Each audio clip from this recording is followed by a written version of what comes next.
Hello children, good morning, namaskar. You are welcome to Gyanodaya Basic Knowledge for Science classes for class 7. I am present for part 14 in the lesson of heat and temperature.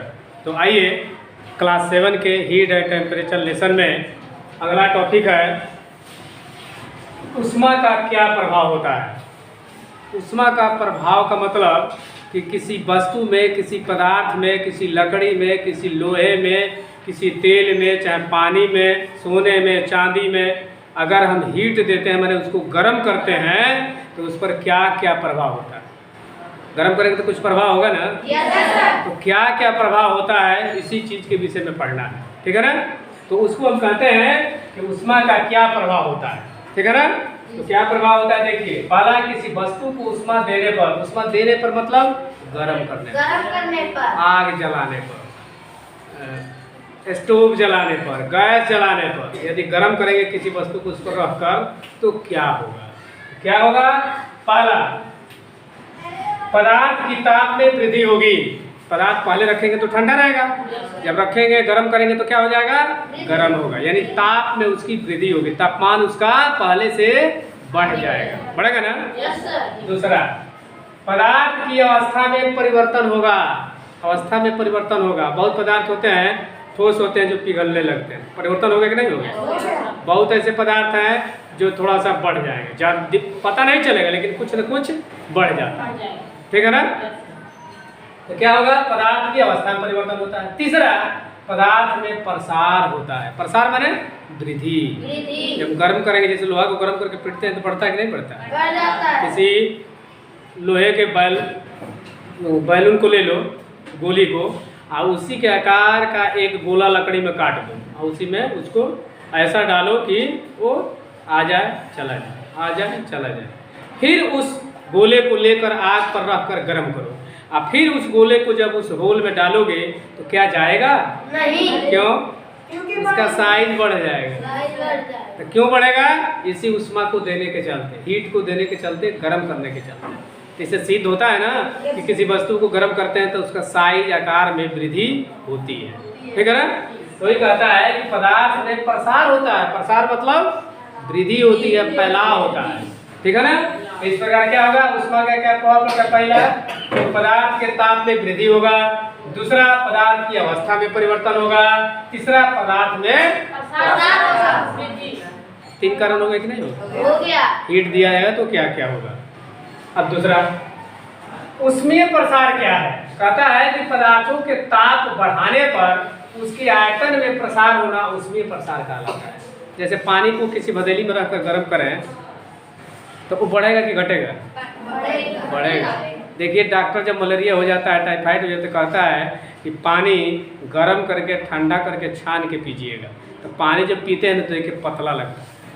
पहले जो पानी नल से चला हुआ मोटा रहेगा, और गर्म कर दोगे तो पतला हो जाएगा। इसलिए उसमें के जो कचड़े होते हैं वो निकल जाते हैं, छानने के बाद बाहर हो जाते हैं, तो वो क्या हो जाता है, पतला हो जाता है। तो उसके प्रभाव पड़ा कि नहीं पड़ा।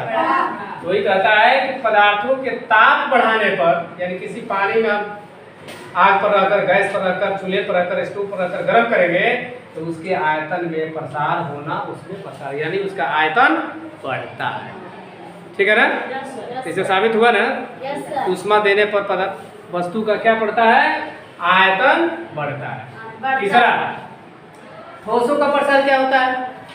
धातु के ठोस पदार्थों को गर्म करने पर फैलते हैं तथा ठंडा करने पर सिकुड़ते हैं। यही कारण है कि बिजली के तार ठंडे में ज़्यादा टूटते हैं, गर्मी में कम टूटते हैं। तो क्या होता है, जब ठंडा टेम्परेचर डाउन होगा तो क्या होगा कि तार में खींचा, जब ज़्यादा तार टाइट रहेगा बिजली के खंभे का, तो टाइट तार रहेगा तो खींचा होगा, ऊपर से टूट जाएगा, सिकुड़ा होगा ना तो छोटा होने की कोशिश करेगा, और टाइट है तो बढ़ नहीं पाएगा तो टूट जाता है। यही कारण, इसका मतलब है कि गर्म करने पर वही गर्मी में नहीं टूटता है, जाड़े में टूटता है। यही कारण है, दो रेल की पटरियाँ देखना कभी जाने का तुम लोग को, हमको लगता है ना मौका नहीं मिला होगा। दो रेल की पटरियों के बीच पूरा सटाक नहीं जोड़ा जाता, थोड़ा गैप रहता है, इसलिए कि ठंड में तो ठीक है, आज जब गर्मी पड़ेगी, जब सटा रहेगा तो फैला होगा तो क्या होगा, लाइन टेढ़ा होगा, गाड़ी गिर जाएगी, बहुत लोग मर जाएंगे। इसलिए दो रेल की पटरियों के बीच गैप स्थान खाली स्थान इसीलिए छोड़ा जाता है कि गर्मी में लोहे के आयतन में प्रसार होगा और लाइनें टेढ़ी हो जाएगी, इसीलिए गैप छोड़ा जाता है, यही कारण है। तो ठोसों का प्रसार क्या है? तो धातु के ठोस पदार्थों को गर्म करने पर फैलते हैं तथा ठंडा करने पर सिकुड़ते हैं। जाड़े में क्या होगा? गर्मी में देखिए सटा रहेगा, जाड़े में अलग हो जाएगा। तख्ता देखो, तख्ता जब नया नया बनवाओगे लकड़ी का तो बढ़िया से बड़ा सुंदर लगता है, बड़ा सुंदर लग रहा है, बड़ा बढ़िया बनाया है। 1 महीना बीतेगा, गर्मी में टेम्परेचर पाएगा, सिकुड़ेगा कि नहीं सिकुड़ेगा? गैप बढ़ जाएगा कि नहीं बढ़ जाएगा? सेम चीज किस कारण हुआ? उष्मा के कारण हुआ, हीट के कारण हुआ, गर्मी के कारण हुआ, ताप के कारण हुआ। अब है द्रव का प्रसार क्या है? कहता है द्रव को गर्म करने पर फैलते हैं तथा ठंडा करने पर सिकुड़ते हैं। अतः द्रव को गर्म करने पर फैलना द्रव का प्रसार कहेंगे। यानी द्रव को गर्म करेंगे, अगर वो फैलता है तो द्रव का प्रसार कहेंगे। ठोस को गर्म करेंगे, फैलता है तो ठोस का प्रसार कहेंगे। गैस को गर्म करेंगे, गैस में प्रसार होगा तो उसको क्या कहेंगे? गैस का प्रसार कहेंगे। तो ये बताया ना कि क्या हुआ? द्रव को गर्म करने पर फैलते हैं तथा ठंडा करने पर सिकुड़ते हैं। अतः द्रव को गर्म करने पर फैलना द्रव का प्रसार कहेंगे। द्रव पहले डालेंगे पानी में तो मोटा रहेगा, गर्म करेंगे तो फैलेगा, ठीक है ना, पतला हो जाता है इसलिए फैलेगा। तीसरा है गैसों में प्रसार। गैस को अगर एक छोटी सी बोतल का गैस ले लो और उसको कमरे में छोड़ दो, टेम्परेचर पाएगा तुरंत पूरा कमरा भर फैल जाएगा नहीं फैल जाएगा? और उसी गैस को अगर एक शीशी में बंद किए थे, शीशी में बोतल में रह जाएगा कि नहीं रह जाएगा? वही कहता है कि गर्म करने पर गैसों में प्रसार होता है और ठंडा करने पर सिकुड़ना होता है। यही कारण है कि ठंडा के दिनों में गैस सिलेंडर कम चलता है और गर्मी में ज़्यादा चलता है। ठंडा के दिन में होता है कि नीचे जम जाता है, तो अगर तुम्हारा 30 दिन चलता है गर्मी में तो ठंडा में 25 दिन चलेगा, दिन घट जाता है, इसलिए कि वो ठंडा में सिकुड़ जाता है, जम जाता है, और गर्मी पाकर फैला रहता है पूरे, इसलिए पूरा गैस जलता है दिनों तक। यही कारण है। तो कहता है कि गैसों में प्रसार क्या है? गर्म करने पर गैसों में प्रसार होता है तथा ठंडे करने पर सिकुड़ता है। गर्म करने पर गैसों के में वृद्धि होना गैसों का प्रसार कहलाता है। ठोस को गर्म करने पर ठोस में वृद्धि, ठोस का प्रसार। द्रव को गर्म करने पर द्रव में वृद्धि, द्रव का प्रसार। गैस को गर्म करने पर गैस में वृद्धि, गैस का प्रसार। इस प्रकार जान गए कि कैसे कैसे गैसों में ठोस, द्रव और गैसों में उष्मा पाकर, गर्मी पाकर, ताप पाकर कैसे उसकी वृद्धि होती है। इसी वृद्धि को अगर गैस में होगा तो गैस का प्रसार, ठोस में होगा तो ठोस का प्रसार, द्रव में होगा तो द्रव का प्रसार कहते हैं। इस समझ में आ गया? और बताया गया उष्मा का क्या प्रभाव पड़ता है? 3 प्रभाव है। पदार्थ के ताप में वृद्धि होती है, उसके अवस्था में परिवर्तन होता है, और पदार्थ के लंबाई, चौड़ाई, आयतन में भी परिवर्तन। इस प्रकार आप ताप में, ताप का नहीं, उष्मा का क्या प्रभाव वस्तुओं पर पड़ता है, पदार्थों पर पड़ता है, ठोस चीज़ों पर पड़ता है, इसको आसानी से समझ गए। सबको समझ में आया? तो आइए पूछ लिया जाए, देखा जाए किसको किसको समझ में आया। नहीं पता है? चलिए पूछा जाए, ठोस को गर्म करने पर उसमें क्या होता है? कौन बताएगा? तुम बताओ मनोज। ठोस को जब हम गर्म करेंगे, उष्मा देंगे तो क्या होगा?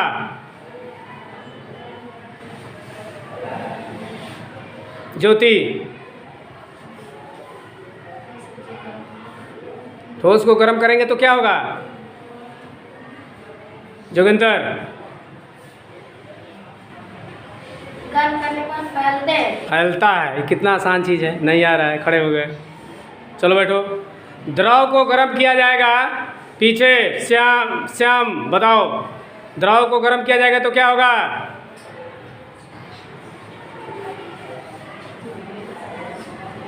शिवकरण,